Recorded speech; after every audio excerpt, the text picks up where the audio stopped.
Yun lang, ha? Wait. Buong pwersa po ang unang hirit ngayong Miyerkules Santo sa aming Semana Santa Special.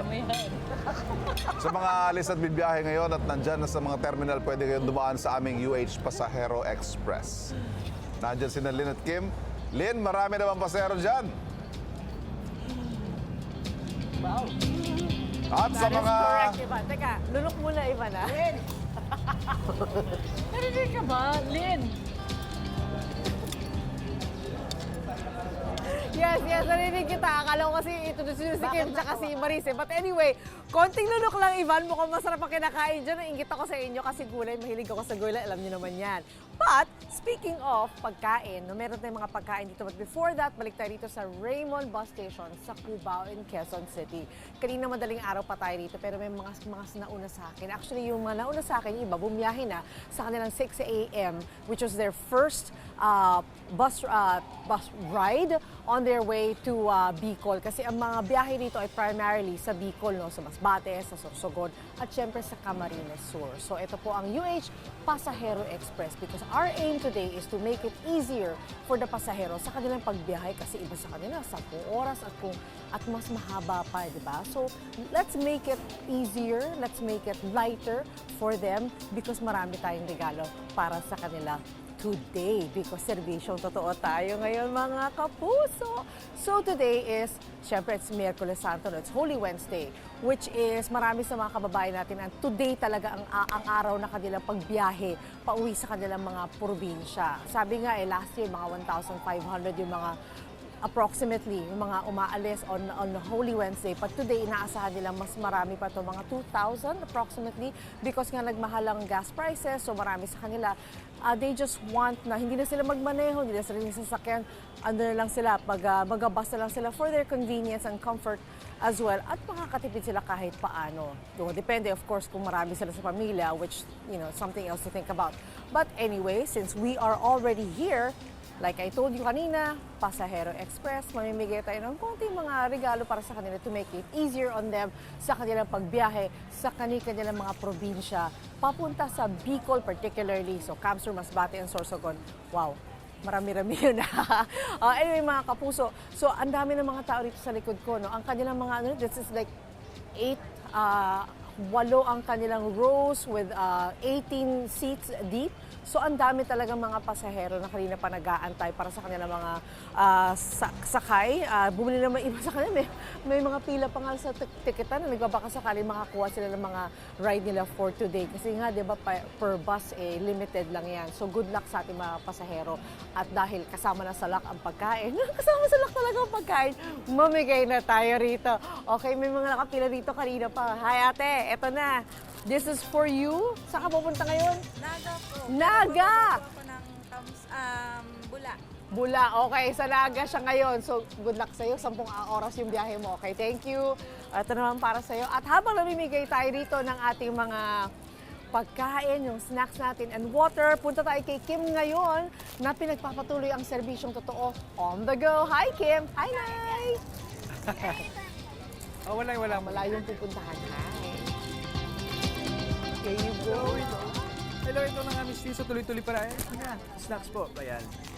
Tuloy-tuloy pa rin po pamimigay natin ng ating UH Pasahero Express booth. Ayan. On the go, syempre.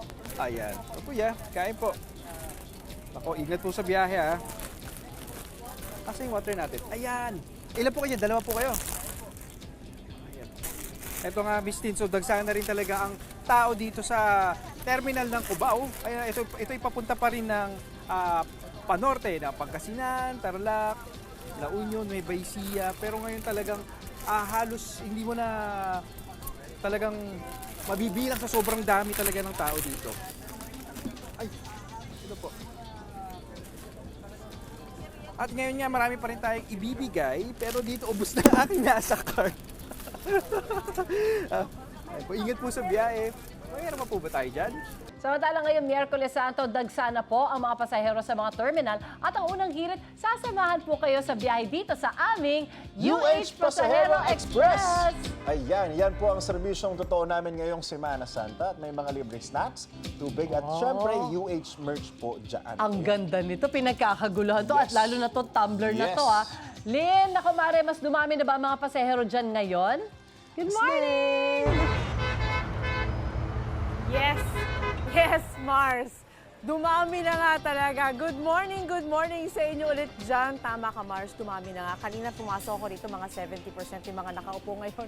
100% and over. Yung mga nakaupo na lahat ng seats dito occupied na, nag-aantay sila sa kanilang mga biyahe o di kaya nagbabakasakali para makabili sila ng ticket kasi talagang ang daming gusto umuwi ng probinsya. Of course, it's Miyerkules Santo. So, kausapin natin ang ilan sa kanila rito na nagbabakasakaling makabili ng ticket. Ito, may baby pa. Hi, good morning! Good morning Ano po. pong pangalan natin? Bobby Paulino po. Bobby Pauline. Ilan kayo dito ngayon na nag-aantay na makasakay? Madami po mo. Ah, pamilya kayo? Yung na lang po kaming mag-asawa. Ah, kayong dalawa. Ah, may baby ka. Ah, okay. So, anong oras ka dumating dito sa bus station? Alas 4 po, pagkagaling po namin ng, biyahe po namin galing Isabela, diretso na po kami dito. Galing ka pa ng Isabela. Tapos ngayon mabiyahe ka sa papunta? Pauwing Bicol po. Pauwing Bicol naman. Opo. Ilang oras yung biyahe mula dito hanggang Bicol? Minsan po 12 oras or more than po. Depende po sa driver po. Talaga? Okay ka pa ba? Okay. Matibay pa ba ano natin? Likod natin? Masakit Okay tayo pa. sa likod, ha? Okay pa po. Ang haba ng biyahe natin. Okay, nakabili na ba kayong ticket? Nakabili na po. Ah, anong oras naman kayo nakabili? Para anong oras yung biyahe? Pang alauna na po. Alauna. So, 4:30 ng umaga, andito kayo para sa 1 o'clock. 1 o'clock na biyahe. Opo. Wow, ang tiyagaan yung dalawa, ha? No Grabe. choice na po kasi para lang makauwi kami ng Bicol eh. Tapos ilang araw kayo tatagal doon? Mga 1 week po, lalabas din po ulit kami mag-asawa. Ah, okay. So, ito na yung sakripisyo nyo. Parang ganon. Okay. At dahil dyan, gusto ko sana mag-share sa iyo mula sa unang hirit para naman kahit pa paano Thank you po. magkaroon ng konting kasiyahan. Kasiyahan para maging okay ang iyong gastos today kahit paano makatulong yan. At syempre, meron kayong Biyahero Express goodies mula sa unang hirit tulad ng fan and snacks. And of course, we have water, a tumbler, and a very nice bag to carry everything. And di pa yan ha. Since may hawak ka na rin ng bata, ganun eh, may hawak ka pang isa pa. Itong pasalubong natin para sa inyo. Para pag uwi nyo, kumpletong-kumpleto na yung gamit nyo. Yan, okay. There you go. Thank you po. Ay, kahit paano napasaya ka sana namin, ha, Bobby? Opo. Thank you. Hi, baby! Hi! Okay, baka papaiyak pa siya dahil sa akin. Ngayon naman, Kim, kamusta ang serbisyong totoo mo dyan?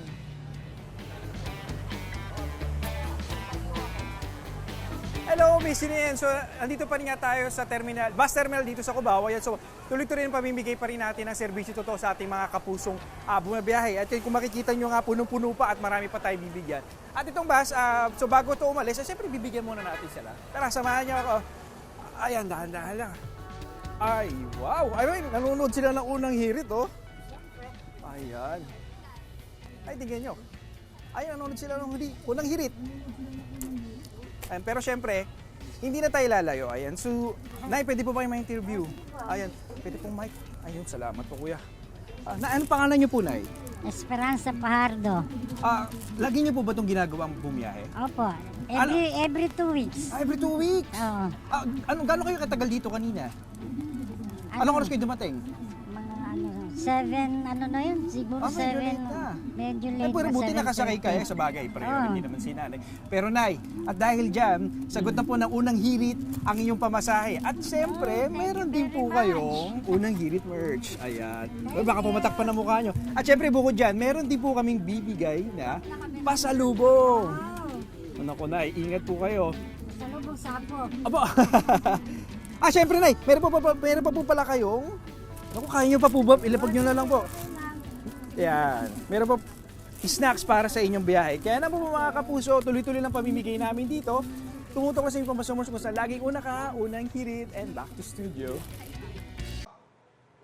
ikaw, hindi ka pa nakasubscribe sa GMA Public Affairs YouTube channel, bakit? Mag-subscribe ka na, dali na, para laging una ka sa mga latest kwento at balita. I-follow mo na rin ang official social media pages ng Unang Hirit. Salamat, Kapuso.